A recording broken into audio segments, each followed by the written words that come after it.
கிறிஸ்துவ இயேசுவுக்குள் மிக பிரியமானவர்களே, செப்டம்பர் மாதம் 8ஆம் தேதி திங்கட்கிழமை இந்த காலை வேளையிலே ஆண்டுடைய பரிசுத்த சமூகத்திலே நாம் கடந்து வந்து நன்றியோடு கர்த்தரை சேவிக்கும்படி கடவுள் நமக்கு தந்திருக்கிற பாராட்டியிருக்கிற ஜீவன் பலன் சுகத்திற்காக கடவுளுக்கு நாம் நன்றி சொல்லுவோம். இந்த காலை ஆராதனையிலே நேரடியாக முகநூல் வழியாக இணைந்திருக்கிறவங்களை யாவரையும் இரட்சகர் மீட்பெருமான் இயேசு கிறிஸ்து நாமத்தில் அன்போடு வாழ்த்தி வரவேற்றுக் கொள்கிறோம். நம்முடைய ஆரம்பம் பிதா, குமாரன், பரிசுத்த ஆவி ஆகிய திரைகளுடைய நாமத்துள்ளது. ஆமேன். ஜெபிப்போம். எங்களை நேசிக்கிற எங்கள் நல்ல கடவுளே,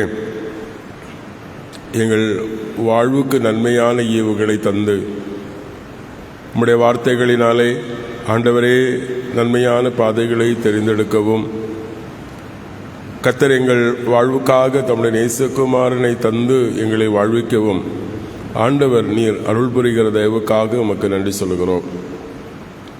ஆண்டவரே, நாங்கள் வாழ்ந்து செழிக்க வேண்டும் என்று நீர் விரும்புகின்றீர்.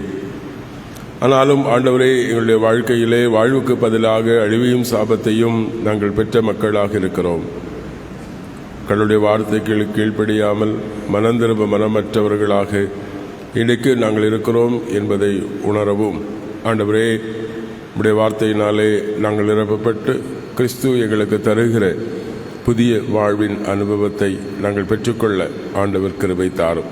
இந்த ஆராதனையிலும் வருகின்றிருக்கிற அனைவரையும் இணைந்திருக்கிற நம்முடைய பிள்ளைகளையும் கர்த்தர் பொறுப்பெடுத்துக் கொள்ளும். கிறிஸ்து வழியாக மன்றாடுகிறோம் எங்கள் ஜெபங்கள் நல்ல பிதாவே. ஆமேன். 340வது பாடல்.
139வது சங்கீதத்திலே 13 துவங்கியுள்ள வசனங்களை நாம் முறையாக படிப்போம்.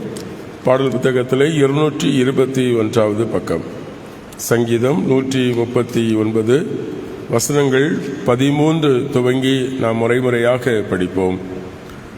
என் உள்ளந்தரியங்களை உருவாக்கி என் தாயின் கற்பத்திலே என்னை அமைத்து வைத்தவர் நீரே.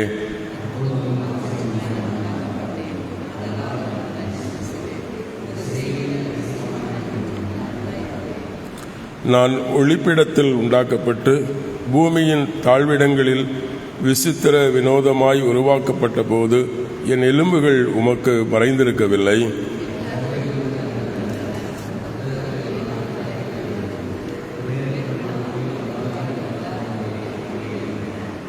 கடவுளே, உமது ஆலோசனைகள் எனக்கு எத்தனை அருமையானவை.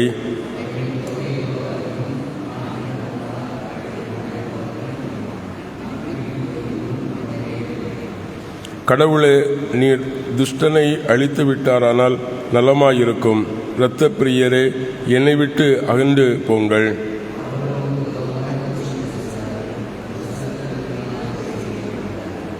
கர்த்தாவே, உம்மை பகைக்கிறவர்களை நான் பகையாமலும் உமக்கு விரோதமாய் எழும்புகிறவர்களை அருவருக்காமலும் இருப்பேனோ?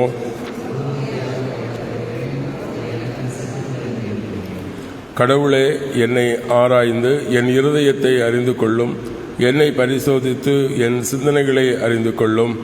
வேதனை உண்டாக்கும் வழி என்னிடத்தில் உண்டோ என்று பார்த்து நித்திய வழியிலே என்னை நடத்தும். பிதாவுக்கும் குமாரனுக்கு பரிசுத்தாவிக்கு மகிமை உண்டாவதாக, ஆதியிலும் இப்போதும் எப்போதுமான சதா காலங்களாயிருக்கிறபடியே ஆமேன். எரேமியாவினுடைய தீர்க்க புத்தகம் 18ஆம் அதிகாரம் 1 முதல் 11 முடிவுள்ள வசனங்கள். எரேமியா 18ஆம் அதிகாரம் முதல் 11 வசனங்கள்.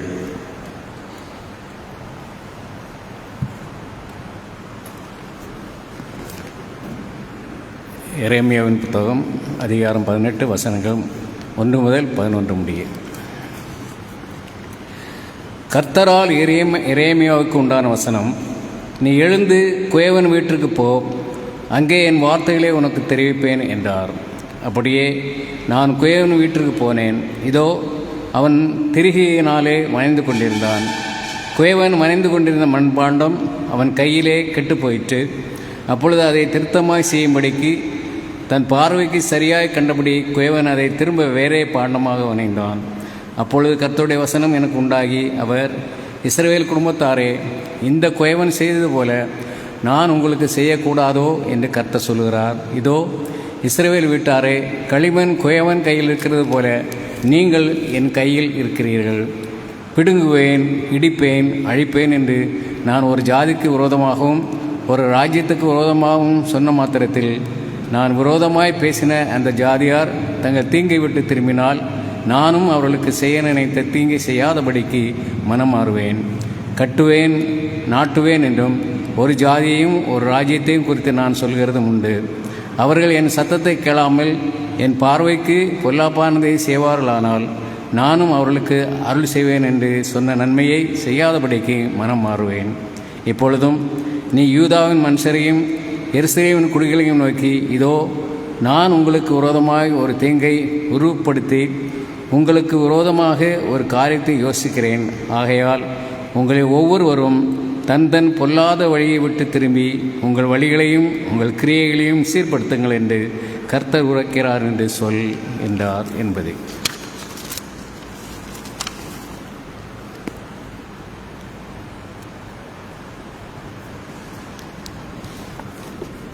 வாசிக்க தெரிந்து கொண்ட நற்செய்தி வேத பகுதி தூய மார்க்கு எழுதிய நற்செய்தி நூல் 8ஆம் அதிகாரம் 34 முதல் 38 முடிவுள்ள வசனங்கள் இப்படியாய் வாசி கேட்கலாம். மார்க்கு எழுதிய நற்செய்தி நூல் 8ஆம் அதிகாரம் வசனங்கள் 34 துவங்கி: பின்பு அவர் ஜனங்களையும் தம்முடைய சீஷரையும் தம்மிடம் அழைத்து, ஒருவன் என்னை பின்பற்ற வர விரும்பினால் அவன் தன்னைத்தான் வெறுத்து தன் சிலுவை எடுத்துக்கொண்டு என்னை பின்பற்ற கடவன். தன் ஜீவனை ரட்சிக்க விரும்புகிறவன் அதை இழந்து போவான். என் நிமித்தமாகவும் சுவிசேஷ நிமித்தமாகவும் தன் ஜீவனை இழந்து போகிறவனோ அதை ரட்சித்துக் கொள்வான். மனுஷன் உலகம் முழுவதையும் ஆதாயப்படுத்தி கொண்டாலும் தன் ஜீவனை நஷ்டப்படுத்தினால் அவனுக்கு லாபம் என்ன? மனுஷன் தன் ஜீவனுக்கு ஈடாக எதை கொடுப்பான்? விபச்சாரமும் பாவமுள்ள இந்த சந்ததியில் என்னை பற்றியும் என் வார்த்தைகளை பற்றியும் எவன் வெட்கப்படுவானோ அவனை பற்றி மனுஷகுமாரனும் தம்முடைய பிதாவின் மகிமையில் பரிசுத்த தூதர்களோடு வரும்போது வெட்கப்படுவார் என்றார் என்பதே. நம்முடைய விசுவாசத்தை நாம் அறிக்கை செய்வோம். பரலோகத்தையும் புலோகத்தையும் படைத்த சர்வவல்ல பிதாவாகிய கடவுளை விசுவாசிக்கிறேன். அவருடைய ஒரே குமாரனும் நம்முடைய ஆண்டவருமாகிய இயேசு கிறிஸ்துவை விசுவாசிக்கிறேன். பரிசுத்த ஆவியினால் கற்பத்தில் உட்பவித்து கன்னிமரிடத்தில் பிறந்து பொந்தி பிலாத்தின் கீழ் பாடுபட்டு சிலுவையில் அறையுண்டு மரித்து அடக்கம் பண்ணப்பட்டார். பாதாளத்தில் இறங்கி 3ஆம் நாள் மருத்துவந்து உயிர்த்தெழுந்தார்.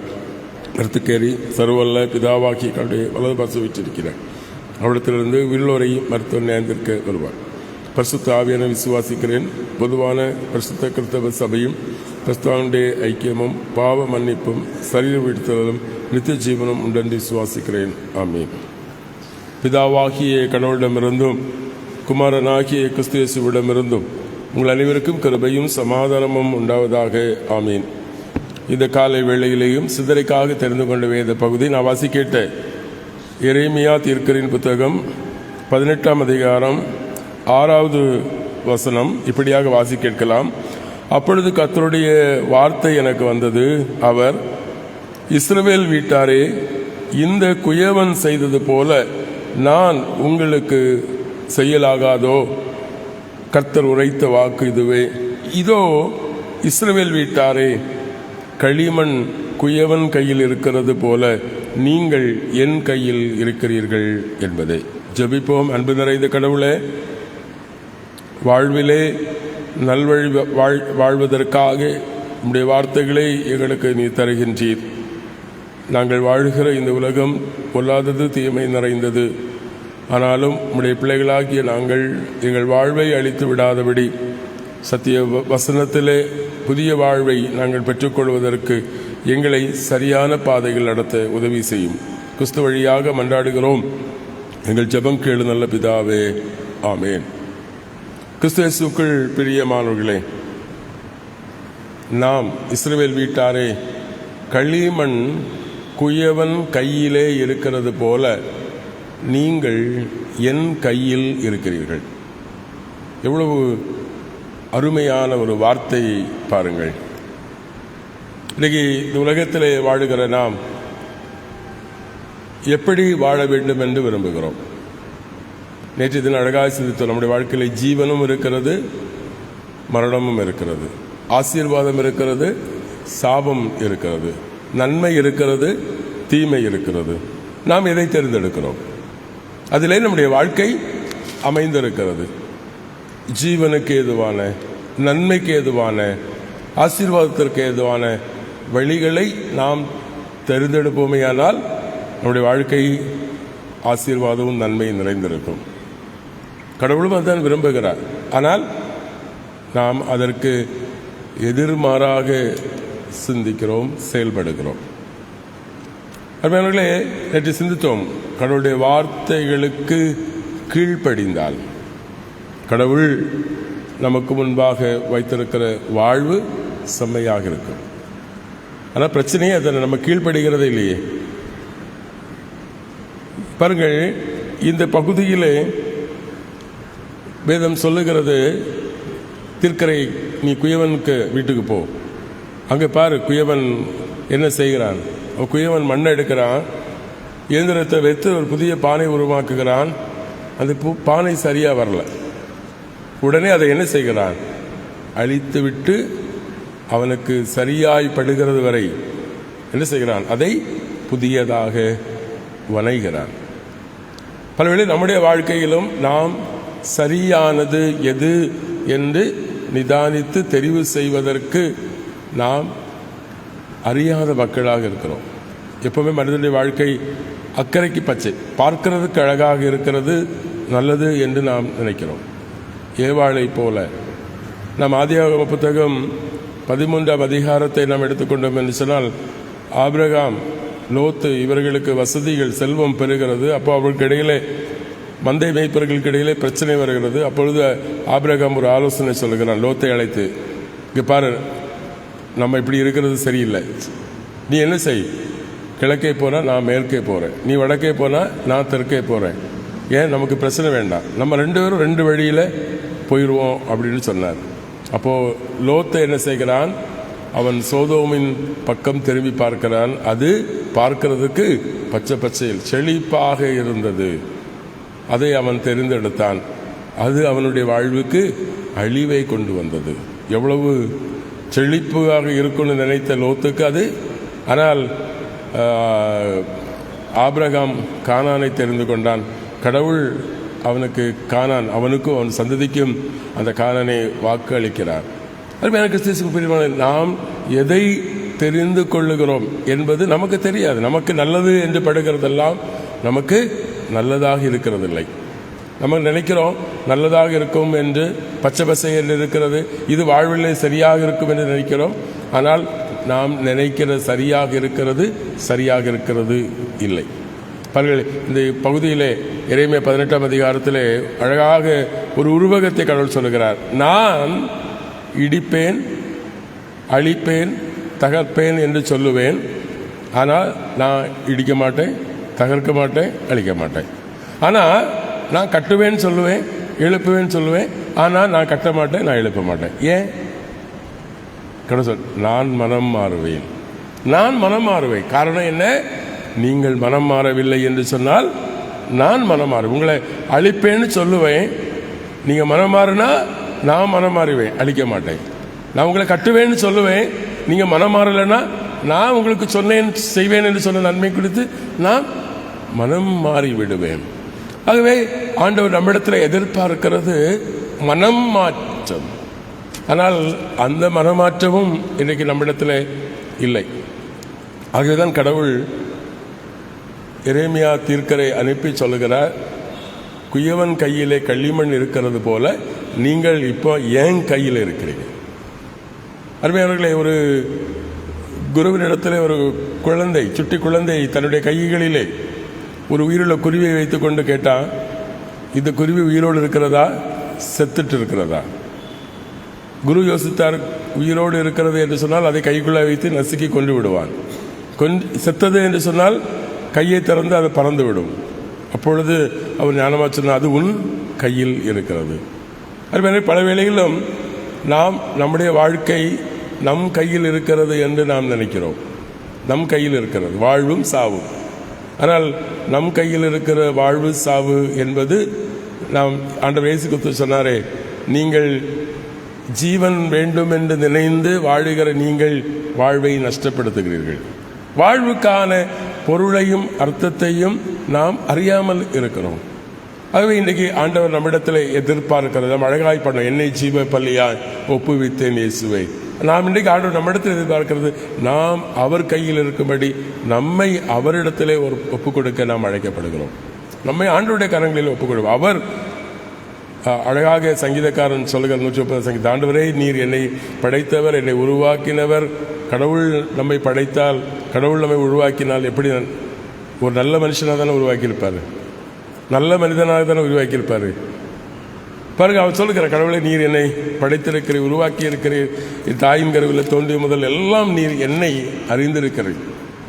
ஆனாலும் அவர் சொல்லுகிறான், அந்த சங்கீதத்தினுடைய கடைசி பகுதி 23ஆம் வசனத்தை சொல்லுகிறார், என் இருதயத்தை ஆராய்ந்து பாரும், என் சிந்தனையை பரிசோதித்து பாரும். நீர் எல்லாம் செய்தது சரிதான், என்னை உண்டாக்கினது, ஆனால் என்னுடைய இருதயம் பாவம் நிறைந்திருக்கிறது, என்னுடைய சிந்தனை தீமை நிறைந்திருக்கிறது. ஆகவே தான் சொல்லுகிற அடுத்த வசனத்தில், வேதனை உண்டாக்கும் வழி என்னிடத்தில் உண்டோ என்று ஆராய்ந்து பார்த்து என்னை நித்திய வழியிலே நடத்தும். இன்னைக்கு ஆண்டவருடைய கரங்களில் நாம் நம்மை ஒப்புக் கொடுக்கிற பொழுது நம்முடைய இருதயத்தின் சிந்தனைகள், எண்ணங்கள், இவைகளில் இருக்கிற தீமைகளை கடவுள் அகற்றி நம்மை அவர் விரும்புகிற பாத்திரமாக வணைய முடியும்.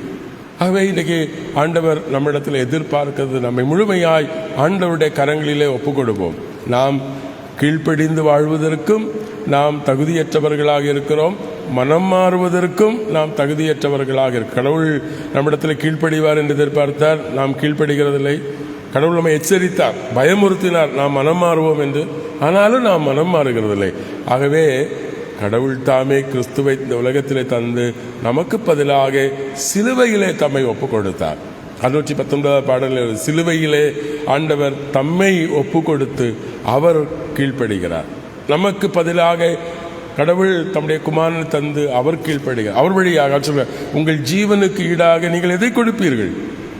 நம்முடைய ஜீவனுக்கு ஈடாக கிறிஸ்து தம்முடைய ஜீவனை கொடுத்து நம்மை மீட்டிருக்கிறார். ஆகவே நாம் நம்மை கடவுளுடைய கைகளிலே ஒப்பு கொடுக்கிற பொழுது கிறிஸ்துவின் வழியாக மீட்கப்பட்டவர்களாய் நம்முடைய வாழ்க்கை செம்மையான பாதையை நல்வழிப்படுத்துவதற்கு அவர் ஒவ்வொரு நாளும் வசனத்தை நமக்கு தந்து, ஆவியான உதவியை தந்து, நாம் கிறிஸ்துவினுடைய அடிச்சுவடை பின்பற்றி வாழ்வதற்கு நமக்கு உதவி செய்வார். அந்த நம்பிக்கையோடு நாம் வாழ அழைக்கப்படுகிறோம். ஒரு சிறுவன் அவங்க அம்மா கடைக்கு போய் இந்த சாதனம் வாங்கிட்டு வாங்கன்னு சொல்லி 10 ரூபா கொடுத்து விட்டாங்க. அந்த அவனுடைய உறவினர் கடை, அந்த கடையில் போய் 10 ரூபாய்க்கு சாதனம் வாங்கின உடனே அந்த கடைக்காரர் சொன்னா, தம்பி அந்த முட்டாய் டப்பாவை திறந்து உனக்கு தேவையான முட்டாயை எடுத்துக்கோ என்று சொன்னார். உடனே அந்த சிறுவன் சொன்னா, இல்லை அங்கிள் நீங்கள் எடுத்துத்தாங்க அப்படின்னு. உடனே கடைக்காரர் என்ன செய்தார், அந்த முட்டாய் டப்பாவை திறந்து அவர் எடுத்து அந்த பையன்கிட்ட கொடுத்தார். அவன் 2 கையில் வாங்கி கொண்டு போய்விட்டான். அதை பார்த்து கொண்டு இருந்த ஒரு பெரியவர் அவன்கிட்ட கேட்டான், ஏன் தம்பி நீ எடுக்கக்கூடாதா அப்படின்னு. அப்போ அவன் சொன்னான், ஐயா என் கை சின்ன கை, நான் எடுத்தேன்னா கொஞ்சம் தான் எடுப்பேன், ஆனால் கடைக்காரர் எடுத்திருந்தா நிறைய தருவார்.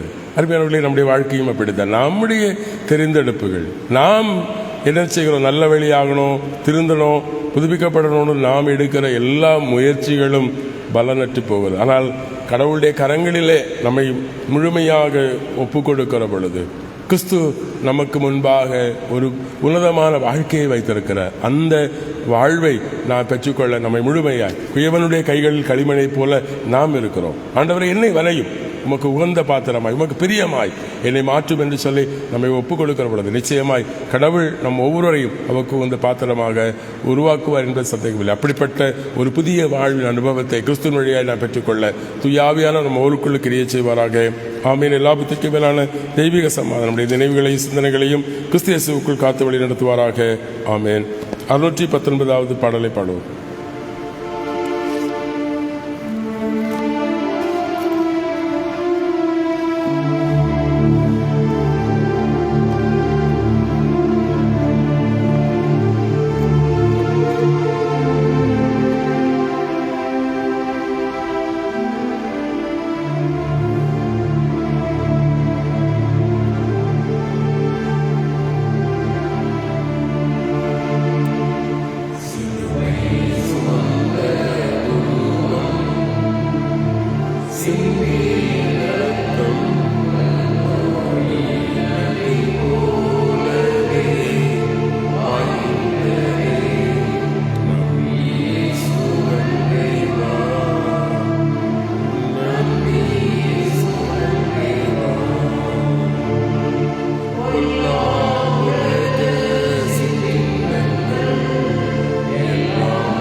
ஜெபிப்போம். அன்பு நிறைந்த நல்ல கடவுளே, எங்கள் வாழ்வுக்கு முன்பாக நன்மையானவைகளை வைத்திருக்கிறீர். ஆனாலும் கர்த்தாவே, நாங்கள் எது எங்களுடைய வாழ்க்கையில் நன்மை பயக்கும் என்பதை அறியாத மக்களாக இருக்கிறோம். உலக மாயத் தோற்றத்திலே அகப்பட்டு நன்மையை விரும்புகிற எங்கள் வாழ்க்கையிலே தீமையே மிஞ்சுகிறது என்பதை நாங்கள் உணர்கிறோம். ஆண்டவரே, குயவனுடைய கைகளிலே களிமண்ணை போல இன்று எங்களை உம்முடைய திருக்கரங்களிலே நாங்கள் ஒப்புக்கொள்ளுகிறோம். நீர் உமக்கு உகந்த பாத்திரமாக எங்களை வணையும் ஆண்டவரே. எங்கள் வாழ்க்கையிலே வேதனை உண்டாக்குகிற வழிகளை ஆண்டவர் ஆய்ந்து அறிந்து எங்கள் இருதயத்தின் சிந்தனைகளையும் எண்ணங்களையும் களைந்து ஆண்டவரே, நித்திய ஜீவ பாதையிலே வாழ்வுக்கு நேராக, வளம் நிறைந்த வாழ்வுக்கு நேராக எங்களை வழிநடத்தும். கிறிஸ்து தம்மையே பலியாய் தந்து எங்களை வாழ்விக்கிறீர் என்கிற சத்தியத்தை உணர்ந்தவர்களாய், கிறிஸ்துவிலே ஜீவனுண்டு, அவருடைய வார்த்தையிலே ஜீவனுண்டு என்பதை உணர்ந்து உடைய வார்த்தைகளுக்கு செவிசாய்க்க ஆண்டவர் உம்முடைய தூயாவின் ஒத்தாசை எங்களுக்கு தாரும். இதனாலும் உம்முடைய பரிசுத்த சமூகத்தில் கடந்து வந்து ஆராதிக்கிற, கடவுளை நோக்கி பார்க்கிற, ஜெபிக்கிற, உம்முடைய வார்த்தைகளை கேட்கிற ஒவ்வொருவரையும் ஆண்டவர் நீர் கண்ணோக்கி பாரும். ஆண்டவர், எங்களை வணைந்தவர் நீர், எங்களை படைத்தவர் நீர். எங்கள் வாழ்விலே நன்மையை விரும்புகிறீர், நன்மையை எதிர்பார்க்கிறீர். நாங்கள் ஆண்டவருக்கு உகந்த மக்களாய் வாழ்வதற்கு தொடர்ந்து கிருபை தாரும். திருச்சபை குடும்பங்கள், உறவுகள் அனைவரையும் ஆசீர்வதியும். தூர இடங்கள், வெளியூர்களில் இருக்கிற குடும்பத்தின் மக்கள் உறவுகளையும் ஆண்டவர் நீர் கண்ணோக்கி பாரும். விசேஷமாக இன்று தங்கள் பிறந்த தினங்கள் மற்றும் திருமண தினங்களை கொண்டாடுகிறவர்கள், இந்த நாளை தங்கள் வாழ்விலே விசேஷித்த நாளாக கருதுகிறவர்கள் யாவரோடும் உம்முடைய ஆசீர்வாத நிறைவாக தங்கியிருக்கட்டும். ஆண்டு தருகிற ஒரு புதிய வருடம் மீண்டும் அவருடைய வாழ்க்கையிலே நன்மையும் வளமும் ஆசீர் நிறைந்திருக்க அருள் தாரும். ஆண்டவரே, பலகீனங்களோடு, வியாதிகளோடு மருத்துவமனை வீடுகளில் சிகிச்சை பெற்று வருகிற மக்களை சந்தியும். கடவுள் வேண்டிய சுகத்தை ஆண்டவர் தாரும். மருத்துவமனையில் அனுமதிக்கப்பட்டு சிகிச்சை பெற்று வருகிற அன்பு சகோதரத்தில் ஹெல்பர்ட்டுக்காக நாங்கள் ஜெபிக்கிறோம்.